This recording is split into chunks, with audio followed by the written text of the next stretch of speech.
Bonjour à tous, bienvenue dans cette nouvelle vidéo. Aujourd'hui, je vous parle de comment gérer la colère quand vous êtes face à cette émotion et que ça peut être assez destructeur pour vous et que vous ne savez pas comment gérer ça.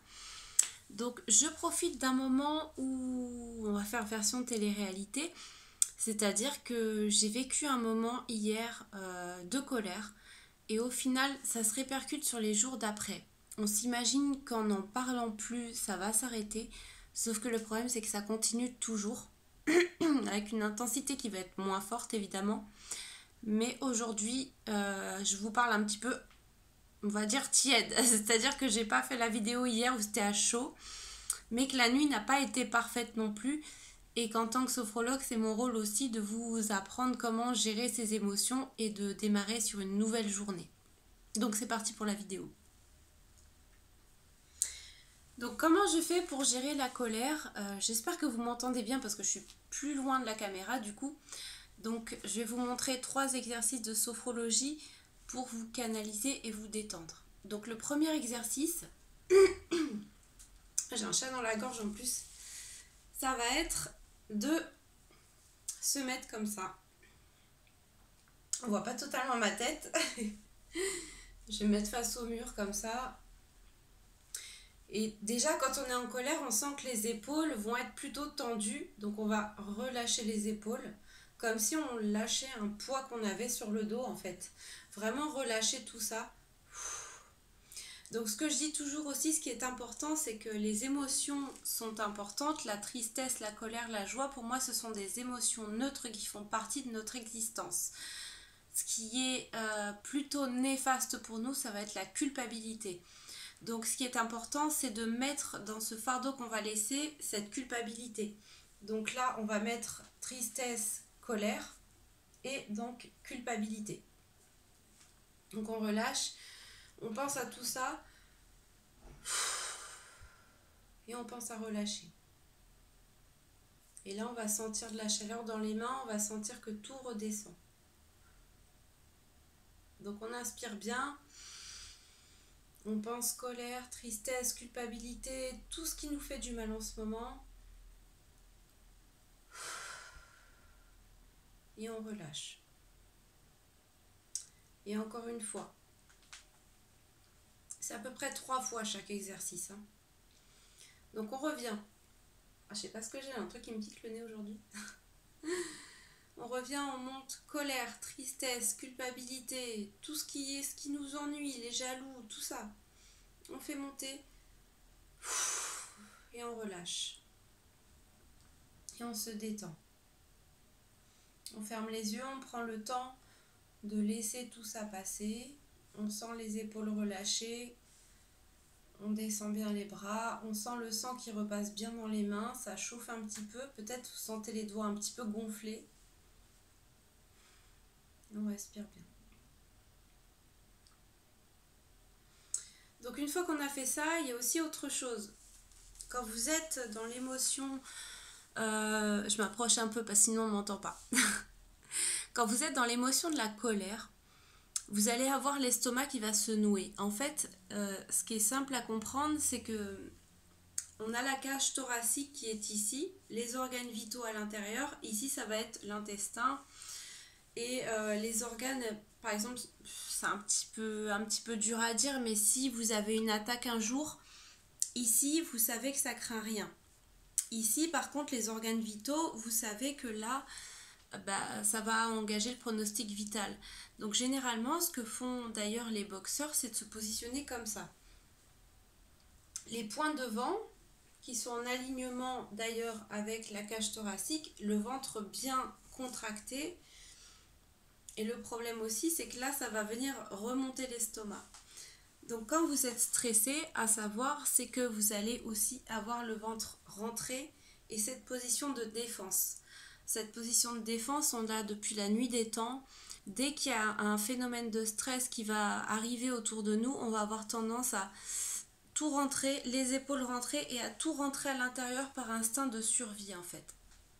Après, le problème, c'est que vous pouvez avoir des remontées acides. Si vous êtes tout le temps comme ça ça va appuyer sur le muscle le plus puissant de l'organisme qui se trouve ici au niveau du plexus solaire, qui va venir faire une pression.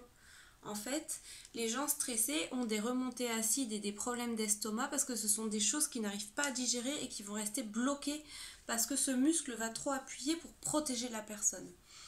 Donc ce qu'on va faire dans cet exercice, c'est une respiration en 3 étapes. Donc je vous invite à faire la même chose.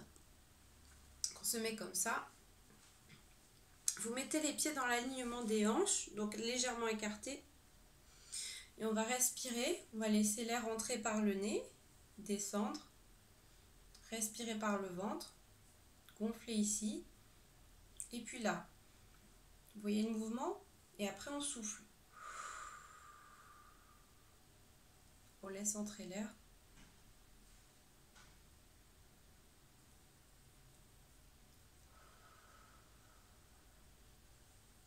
Et 3 fois au moins. Donc on refait.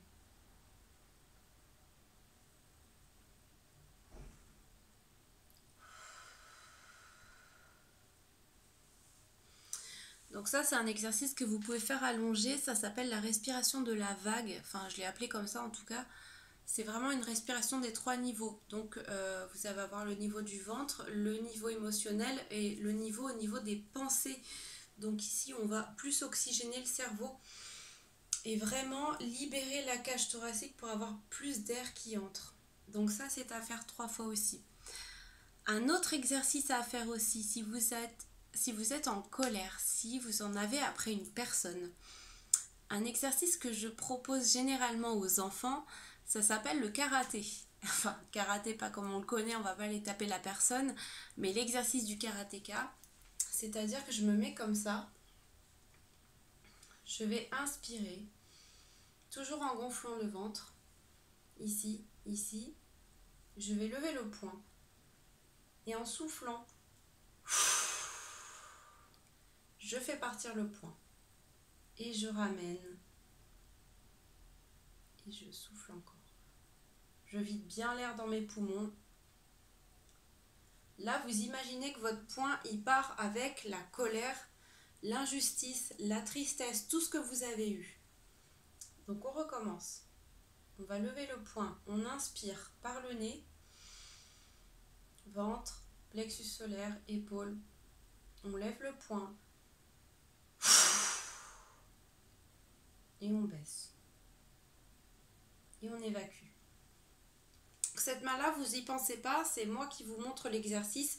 Vous pensez surtout à celle-là, l'autre vous pouvez la laisser comme ça. Donc on inspire.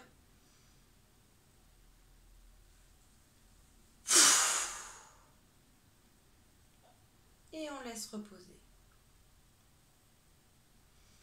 On prend quelques instants à chaque fois pour penser aux bénéfices qu'on a eu dans notre corps, toute la tension qui s'est apaisée au niveau des épaules, plexus solaire, du ventre, au niveau des pensées. Des fois, on peut avoir la tête qui tourne un petit peu. Donc on respire et on laisse tout ça s'évacuer. On laisse bien les épaules relâcher. Ça vous évitera d'avoir des migraines, d'avoir des névralgies parce que les nerfs sont souvent pincés à cause des épaules parce qu'on est toujours comme ça. Donc là, déjà de faire ça tous les jours, ça va permettre de détendre.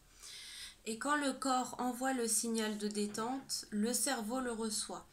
On pense toujours que c'est le cerveau qui va envoyer au corps, ce qui est vrai, mais on peut aussi envoyer avec le corps des signaux inverses en disant « tu es stressé, mais mon corps est détendu ». Et du coup, on va pouvoir détendre l'esprit par le corps. C'est un peu le but de la sophrologie comme ça, dynamique, qui a été créée par le professeur Alfonso Caicedo en 1960, qui est un neuropsychiatre colombien espagnol d'origine basque, et qui a créé cette sophrologie dynamique. Donc ça n'a rien à voir avec la sophrologie dont on va vous parler, qui va être à la base de relaxation, détendez-vous et tout. Là, c'est vraiment l'usage dynamique. Ça va vous permettre de vous relaxer dans des situations où vous êtes debout, ou alors par exemple, moi je sais que je suis intervenue par rapport aux forces de l'ordre ou des personnes qui étaient chez les pompiers ou la sécurité civile. et du coup ça va permettre de se décontracter, prendre quelques instants. Ça prend pas beaucoup de temps. Quand vous regardez la vidéo, ça prend 5 minutes, même pas. Là on est à 9h55.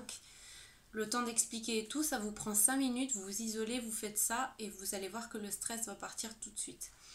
Moi je vous avoue que ce soir hier soir j'ai été dans une colère noire, ce qui est normal chez chaque être humain. Faut pas vous laisser culpabiliser par les gens. Après, n'ayez pas des mots qui dépassent votre pensée, évidemment, n'allez pas trop loin. Dites clairement ce qui ne va pas quand vous êtes en colère, mais ne laissez pas les gens vous marcher dessus parce que sinon ça va continuer éternellement. Après, vous pouvez faire cet exercice-là et ensuite parler et réfléchir. Vous allez y voir plus clair, votre cerveau sera plus oxygéné et vos émotions seront libérées. Je vous dis à bientôt pour une prochaine vidéo sur la chaîne. N'hésitez pas à vous abonner à ma page Facebook qui va bientôt changer de nom. Donc je la mettrai dans une prochaine vidéo, du coup le lien.